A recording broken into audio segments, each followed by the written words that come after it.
Bismillahir Rahmanir Rahim.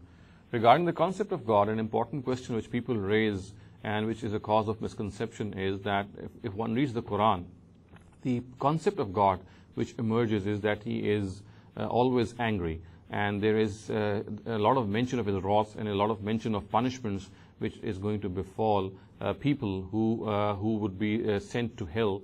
And the punishments which they would be meted out in hell are also described in graphic detail in the Quran. And all of this gives us this picture, this portrayal that God is perhaps an angry God. He does not like His people, and this anger abounds in the Quran. Of course, there is a lot of mercy also. We find the verses which depict His mercy as well, His affection also. But then there are a number of verses which depict His anger, His wrath, His rage and fury. So the question arises that are we dealing with a God who is full of vengeance, who wants to take vengeance from people? Now, if we start to deliberate on the Quran and we also analyze the basic subject matter of the Quran, this misconception can be removed very easily. Now, you see, the Quran is basically a book of warning. This book says that the messengers of God who are selected by the Almighty did deliver this warning in this world, and those nations who are their direct adversaries, if they deny this message in spite of being convinced of its veracity, then these nations and these people are punished in this world, and they are also given glad tidings of a very painful doom in the hereafter. And of course, these glad tidings relate to all sorts of punishments which they will be meted out in the hereafter in hell.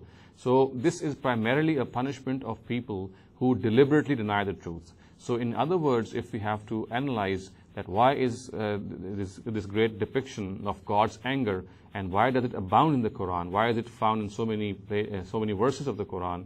The answer to this is that this anger primarily is directed to people who intentionally deny the truth. They are people who are convinced of the truth, and in spite of being convinced of the truth, they out of sheer arrogance, they say we will not accept it. And of course, such people deserve the wrath of God, and all of us would testify to it as well. So in a nutshell, we have to realize that the anger of God, the wrath of God, which is found in the Quran, it is directed to people who intentionally deny the truth, people who are after the truth, people who are trying to seek the truth, and they may end up at the wrong end. They are not at all given any punishment. There's no such thing in the Quran. The anger of God and the wrath of God is directed in the Quran towards people who are adamant on denying the truth in spite of being convinced of the truth. So we have to realize the subject matter of the Quran. And it is about such people that the Quran says that they will be given eternal hell. They'll have to abide in hell eternally, and there will be no coming out for them. And it is for them that the Quran has named a number of punishments within hell which they will be meted out.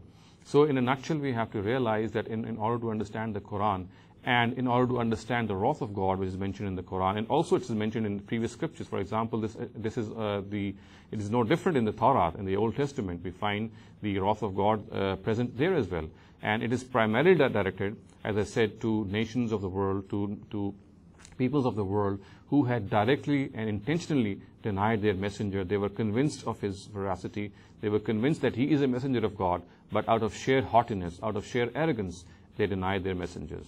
So we have to realize that the subject matter of the Quran is primarily the saga of this warning, the saga of this warning which is meted out by the Prophet Muhammad ﷺ for the last time. And of course, this warning took place in earlier times as well, in the times of the earlier messengers of God. However, all of this tale and this anecdote has been preserved in the Quran. And primarily the wrath of God, as I said earlier, is directed at people who intentionally deny the truth. And of course, this is something which is absolutely warranted, and all of us would bear witness that all of us would get angry too at people who intentionally deny the truth. And the other element which needs to be understood is that the Almighty has warned people beforehand of this dreadful fate. It will not come to them as a surprise. The Quran has told them that if they intentionally deny the truth, then the wrath of God will rage not only in this world against them, but also in the hereafter, and they'll be sent back into eternal hell. So an element of warning is present in the Quran. It was given by the messengers of God beforehand, before the actual fate which came to them in this world. They told them that if they do so, they will meet this bad fate, this evil fate, not only in this world, but also they will invoke the wrath of God in the hereafter.